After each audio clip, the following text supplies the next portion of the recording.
УТРК'нын Чүй телеканалында жаңылыктардын кечки чыгарылышы. Студияда Жанара Есянова, саламатсыздарбы.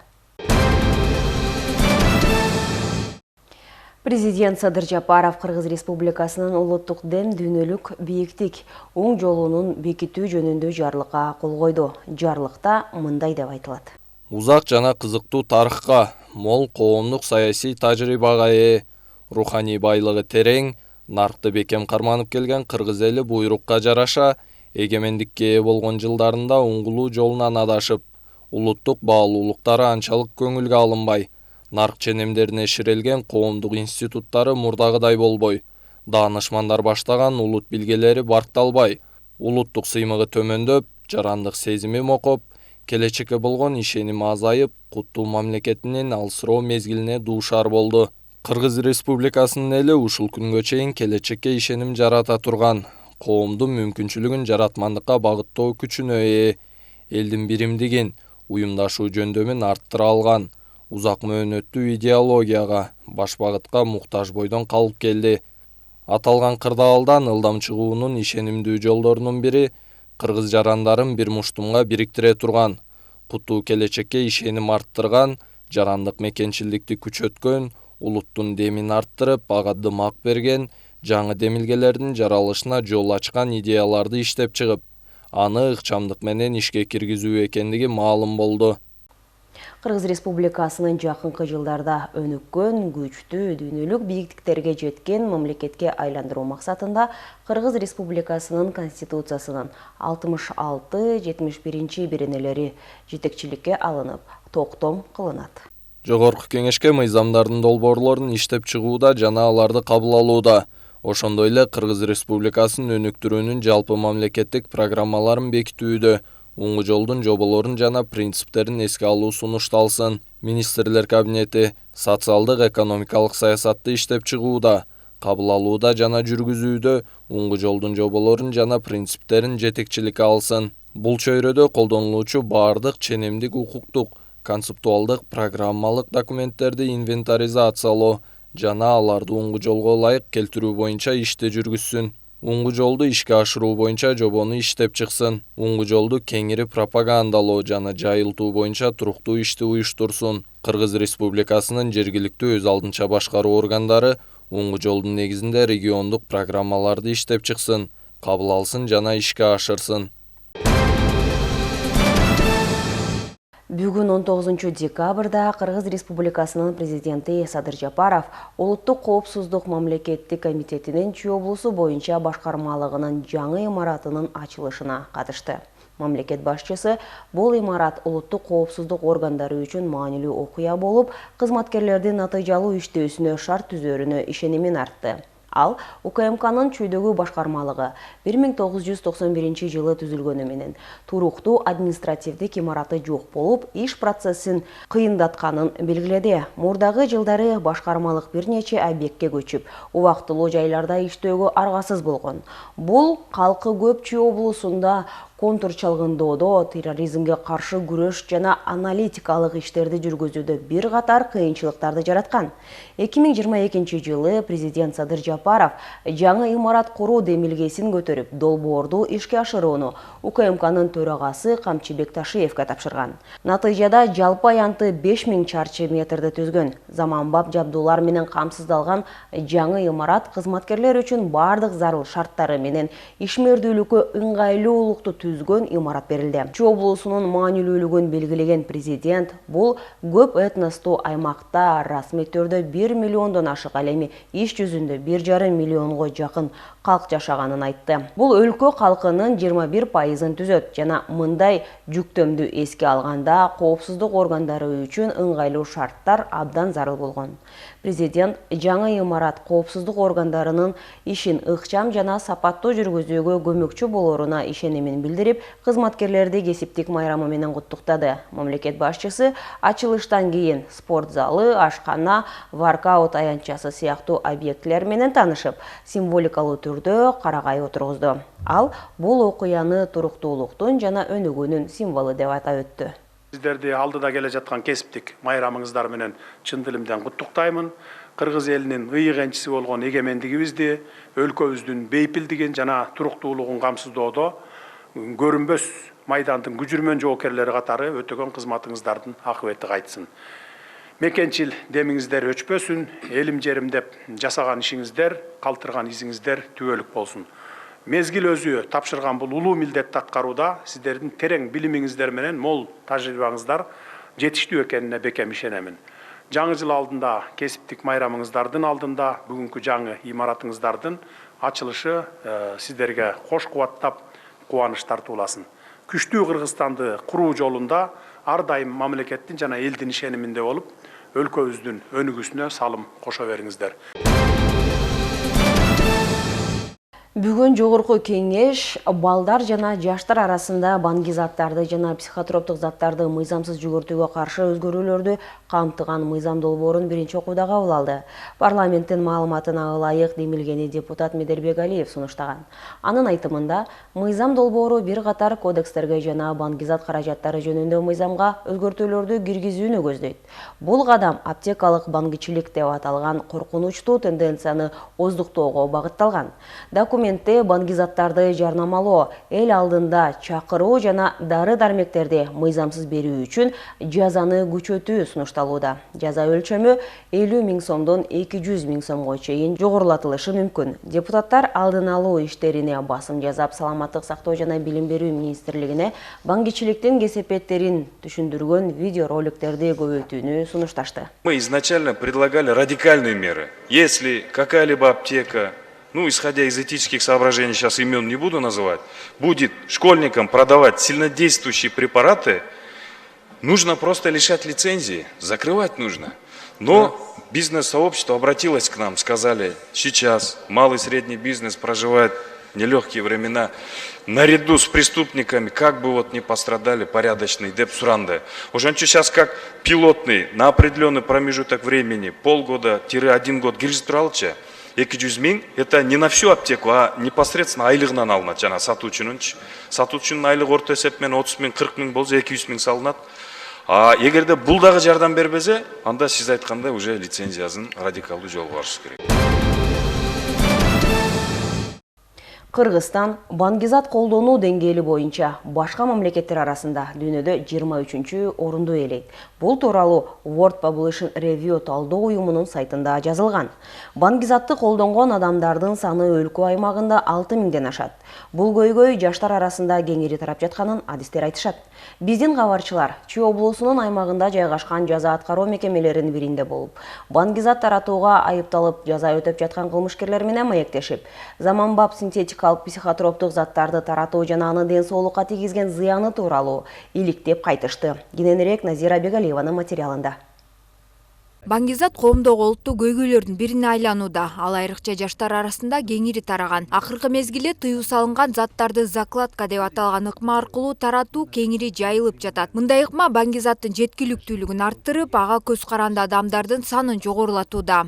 Бүгүнкү күндө жаш муундар негизинен 282 кылмыш жаза кодексинин 282 жана 283 беренелер негизинде кармалып атат. Бул баңги заттарды сатуу жана баңги заттарды колдонуу деген беренелер менен негизгисинен ошого беренелер негизинде кармалып атат. 282 беренелер негизинде бул баңги заттарды мыйзамсыз сатуу 5 жылдан 12 жылга чейин эркиндигинен ажыратуу колдонулат. Баңги заттарды колдонуу бул 283 берененин негизинде бул 2 жылдан 5 жылга чейин эркиндигинен ажыратуу. Мындан сырткары белгилеп кетчү нерсе, баңги заттарды сатуу боюнча кармалган кылмышкерлер эркинен ажыратуу кошуу конфискация имущества деген санкция көрүлгөн.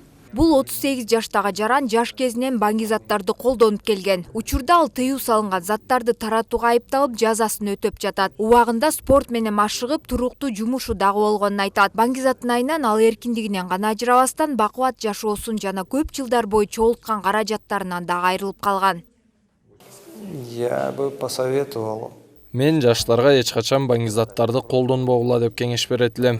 Эгерде бирөө сени колдонууга чакырса, анда ал чыныгы дос эмес. Окууга, спорт менен алектенүүгө, сүйүүгө жана сүйүктүү болууга аракет кылгыла.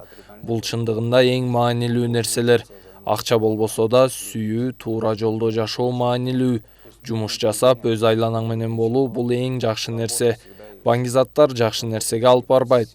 Алар тек гана өлүмгө жана жакындарыбызга түйшүк жаратууга алып келет. Она только к смерти приводит и к каким-то проблемам, которые мы создаем своим родственникам. Экинчи карманыбыз азыр болгону 28 жашта, ал 21 жашында каракчылыкка айыпталып кармалган. Жаштыгынын көп бөлүгүн темир тор артында өткөрүп жаткан карманыбыз убагында түз жолдон адашып баңгичиликке барганына өкүнөт. Ал эми дагы 6 жыл жаза өтөшү керек. Уулуна кайгырып жүрүп, апасынын көзү өтүп кеткен. Абакта жатып ага топурак салганы дагы бара алган эмес. Бул кылмышты эме мындай кандай десем, мода катары көрбөгүлө кылмыш кылсам мени баардыгы уважать этет деп ойлобогула демекчимин. Себеби мен ошол убакта ошондой ойлойт болчумун да. Если 20-22 жашка кайта турган болсом, ошол убакта мен мисалы үчүн бирөөнү уруп койсом, бирөөнүн бирденкесин алып койсом, мен мындай группалаштарымдын, өзүмдүн чөйрөмдүн аразында мындай достойныймын деп ушундай ойлойт болчумун да. Хотя анын эми ал деле может бирөө ата-энеси ага подарка кылды, же болбосо ал өзү иштеп маңдай тери менен алган нерсесин алып койгон болот да. Ал нерселерди ошол убакта түшүнгөн эмесмин да. Азыр түшүнүп атам. Анан азыркы жаштарга айтарым, ошондой нерселерди ойлонгонго аракет кылгыла. Андай жеңил ойлуу болбогула, кылмыш иштерге катышпагыла, в общем эле барбагыла деп айтам. Себеби кылмыштын аягы ушул. 6 жылдан бери отурам. Карманыбызга окшогон баңгичиликтен жапа чеккен дагы 15 кылмышкер жаза аткаруу мекемесиндеги атайын реабилитациялык борбордо дарылануудан өтүп жатышат. Бул жерде психологдордун жардамы менен 1 жыл бою түрдүү сабактар өткөрүлүп, аларды кадимки жашоого кайтып келүүгө жардам беришет. Программа Атлантис программасы кылмыш жаза аткаруу системасынын негизги милдеттеринин бири. Туура жолго багыт берүү милдетин аткарат. Бул программага катышкандардагы өзгөрүүлөр психоактивдүү заттарды колдонбой калуу менен гана чектелип калбайт. Алар өз жашоо образында өзгөртүшөт. Максаттары, көз караштары, ойлору, сезимдери, аракеттери өзгөрөт жана алар руханий жактан өсүшөт. Анткени бул программа баалуулуктарды кайра багыттоо жана руханий жактан кайра жаралуунун программасы. И духовно-нравственного возрождения. Осужденные, прибывшие учреждения. Соттолгондор жана мекемеге келгендер биринчи жолу карантин бөлүмүнө бөлүнөт. Андан кийин мекеменин психологтору жеке адамдын психологиялык өзгөчөлүктөрүн изилдөө, кылмыш жасоонун себептерин аныктоо, адамдын кылмышка байланыштуу маанилүү касиеттерин изилдөө, жакын жана алыскы өнүгүү мүмкүнчүлүктөрүн талдоо, ошондой эле соттолгонго адаптацияда жардам көрсөтүү жана психологиялык коштоо боюнча иш алып барышат. И психологическое сопровождение. Кыргызстан баңгизат колдоону деңгээли боюнча башка мамлекеттер арасында дүйнөдө 23-орунду ээлейт. Баңгизатты колдонгон адамдардын саны өлкө аймагында 6000ден ашат. Аны менен күрөшүү ар бирибиздин катышуубузду талап кылат. Жаштар баңгизат таратуудан тапкан жеңил акчанын аягы кайгылуу аяктарын түшүнүшү керек. Ал үчүн профилактикалык иш-чараларды уюштуруу менен коомдо баңгизаттын зыяндуулугу тууралуу маалыматтарды таратуу жана баңгичиликке берилгендерге ар тараптуу жардамдар дагы маанилүү. Ар бир тандоонун өз кесепеттери бар. Туура аң сезим таза коомду түзүүнүн ачкычы болуп саналат. Назира Бегалиева, Жумабай Исманалиев, УТРК Чүй.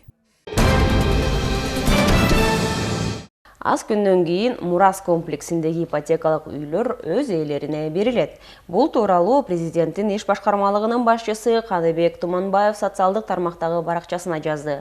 Ал өзүнүн билдирүүсүндө электрондук кезек жана үлүш ээлерине берилген батирлер боюнча түшүндүрмө берген.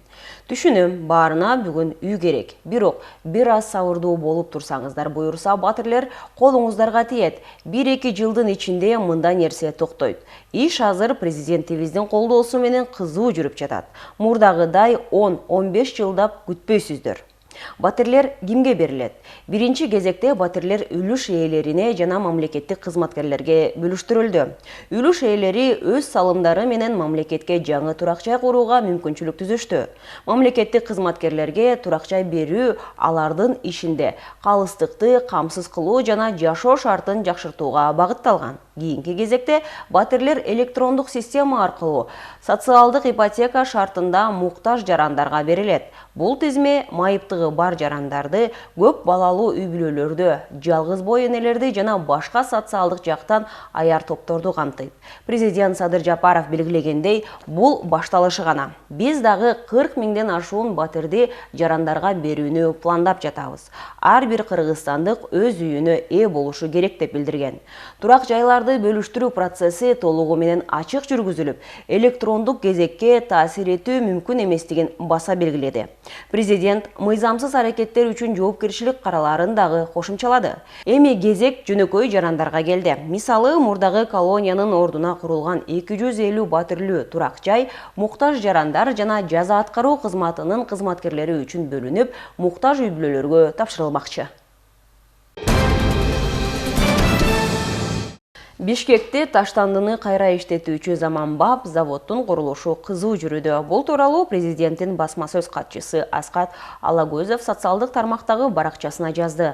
Бишкекте таштандыны кайра иштетүүчү заманбап заводдун курулушу кызуу жүрүүдө. Бул шаар тургундарынын көп жылдардан берки кыялы болчу. Заводдун салынышы экологиялык тазалыкты камсыздоодогу чоң кадам. Бул завод ишке кирсе, сүйүктүү Ордо калаабыздын өнүгүүсүнө салым кошору талашсыз деп жазды ал. Белгилей кетсек, үстүбүздөгү жылдын 29 мартында Кыргызстандын министрлер кабинети менен Кытайдын Цюньцин Хуанбао KG Invest ЖЧКсынын ортосунда таштандыларды кайра иштетүүнүн негизинде электр энергиясын өндүрүү боюнча инвестициялык долбоордун ишке ашышы тууралуу инвестициялык макулдашууга кол коюлган. Долбоордун алкагында суткасына 3000 тоннага чейин таштанды чыгаруучу станция курулуп, электр энергиясын өндүрүү пландалууда. Долбоорго тартылган инвестициянын жалпы көлөмү болжол менен 95 миллион долларды түзөт. Заводдун курулушу 2025 жылдын декабрында бүтүрүү пландалууда. Учурда Токмок шаарындагы Кыргыз көмүр мамлекеттик ишканасына караштуу 2 көмүр компанын ар бири суткасына болжолду 30-40 тонна көмүр сатууда. Бул тууралуу Кыргыз көмүр мамлекеттик ишканасынын Чүй облусунун аймактарына журналисттер үчүн уюштурулган пресс-турдун жүрүшүндө маалым болду. Белгилүү болгондой, быйылкы сезондун башынан бери бул 2 кампада 4000 тоннадан ашык көмүр монополияны жөнгө салуу кызматы тарабынан коюлган баада 5100 сомдон сатылган. Ишканадан маалымдашкандай, жыл мезгилине аба ырайынын өзгөрүшүнө байланыштуу кампаларда кара алтынга коюлган баасы өзгөрбөйт. Учурда Токмок шаарына көмүр ташуу үзгүлтүксүз жүрүп, элде көмүргө байланыштуу маселе жокко экени жеринен маалым болду. Эскерте кетсек, Кыргыз көмүр мамлекеттик ишканасы калкты көмүр менен камсыз кылуу боюнча жүргүзүлүп жаткан иштер менен тааныштыруу максатында Чүй облусунун аймактарына журналисттер үчүн пресс-тур уюштурду. Бүгүн 19 декабрдан тарта Бишкек Сокулук багытында жүргөн номер 32 муниципалдык автобус каттамы ишке кирди. Муниципалитеттен билдиришкендей, акыркы аялдама ток фабрикасында жайгашат. Күн сайын 25 автобус каттамга чыгат. Жүрүү аралыгы 10-14 мүнөттү түзөт. Жол кире акысы 35 сом. Ал эми Бишкек шаарынын аймагында 20 сом. Автобус каттамы Сокулук районунун тургундарынын өтүнүчү менен ачылды. Жол кире акысы Сарыөзөн айылдык кеңешинин чечими менен 35 сом болуп бекитилди деп айтылат маалыматта. Белгиленгендей, туруктуу каттам ачылгандыктан убактылуу иштеп жаткан номер 19 автобус каттамы ишин токтотот. Бажы жана каттоо процедураларын аяктаса, Исузу үлгүсүндөгү автобустарга алмаштырылат. Ички шаардагы эски автобустар сыртка чыгарылгандан биздин Баян Антоновко барып калганда, азыркы күндө сыртта маршруттар киргизилбей ошол ичен каттап айылдан келгендер 3-4 пересытка менен шаарга жумушуна жетип, андан сырткары убактысынан да күйөө кечигип атышат, аны көрүп атабыз. Студенттерибиз бар, алар келип 3-4 пересытка менен жетип кыйналып атат. Бул боюнча шаар бийлиги менен да сүйлөшкөнбүз. Губернатор Канат Сагынович менен да сүйлөшкөнбүз. Документтер бүтүп калды. Кудай буюрса 4-5 күндүн ичинде ушул автобустун биздин Сокулуктун центрине чейин барат. Сокулуктун центринен жогорудагы аюудун жанынан бирөө экинчи автобус тиги ресттин жанынан ошол жерден токтотулуп, конечно, шаарга чейин толугу менен кирет. Ошолдон бери биздин жанагы Шопоковко, Кайырловко, Романовко дагы айтып аткан жарандар Сокулуктун центрине айылдан түшкөндөр Сокулуктун центринен бери шаарга чейин түз бир автобус менен каттамда болушат. 2025 жылдан тарта Кыргызстанда унаа ээлеринин жарандык укуктук жоопкерчилигин милдеттүү камсыздандыруу полиси жок автотранспортты башкарган айдоочуларга 3000 сом, юридикалык жактарга 13000 сом өлчөмүндө айып салынат. Полис жол кырсыгына кабылган учурда үчүнчү жактарга келтирилген зыянды компенсациялоого жардам берет. Милдеттүү камсыздандыруунун кыймылдуу мүлк ээлерине кандай пайдасы бар? Анын артыкчылыктары тууралуу кийинки материалда. Акыркы 20 жыл ичинде өлкөдө автоунаалардын саны бир топ эсеге көбөйдү. Бул өз кезегинде жол транспорт кырсыктарынын саны өсүшүнө алып келди. Кыргызстанда жол кыймылынын катышуучуларын каржылык чыгымдардан коргоп, кырсыкка учураган маалдагы пикир келишпестиктерди азайтууга багытталган мыйзам бар. Ага ылайык ар бир кыймылдуу мүлк ээси милдеттүү камсыздандыруу полисин алышы керек. 2025 жылдын 1-январынан тартып мындай полиси жок автотранспортты башкарган айдоочуларга 3000 сом, юридикалык жактарга 13000 сом өлчөмүндө айып салынат. Унааларды милдеттүү камсыздандыруунун артыкчылыгы эмнеде? Эгер сиз унааны башкарып бара жатып жол кырсыгына кабылсаңыз жана күнөөкөр болуп калсаңыз, камсыздандыруу уюму жабыркаган тараптын чыгымдарын толук төлөп берет. Тескерисинче, сиз жабырлануучу болгон учурда унааны калыбына келтирүүгө кеткен чыгымдарыңыз күнөөкөр жактын камсыздандыруу полисинин эсебинен компенсацияланат. Мамлекеттик камсыздандыруу уюму ошо жарандар үчүн ачылганда, жарандарыбызга ошо кандайдыр бир кырсык болуп калганда, ошо биринчи кезекте жардам берүү да. Анан кийин ошо автобустар кырсыкка кабылып калып, жана жарандарыбыз жабыркап калыптыр. Мына бир жараныбызга 150 000 сом тегерегинде бердик да. 3 000 сом тегерегинде акча төлөгөн, ошо жараныбызга биз 150 000 сом тегерегинде акчаны бердик да. Андан тышкары дагы бир жараныбызга 78 000 сом, андан үчүнчүсүнө 22 000 сом тегерегинде акча бердик. Бул деген эмнени билгизет? Бул деген ошол жарандарыбызга кандайдыр бир кырсык болуп калганда ошо мамлекеттен эң биринчи жардам алуу жолу ушул мамлекеттик камсыздандыруу уюму да.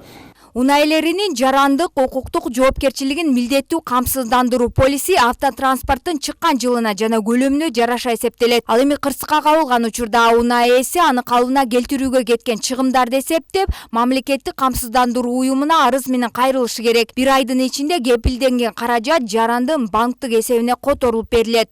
150 000 сом, 150 000 сом жөн эле автобус түзүп кеткен үчүн да, автобустун страховкасы өзү 4-5 000 сом страховка кылса керек эле, бирок мамлекет 150 000 сом берип атат да. Мен эртең менен саат 6:30 үйдөн жумушка чыгып келатканда автобус низатына келип, базадан чыгып келатып сүзүп, ошо автобустан сурасак ошону көрбөй калдым, байкабай калдым дейт.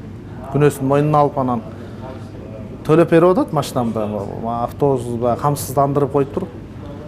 Мен ушерпим ошо бир 100 000 тегереги болот экен.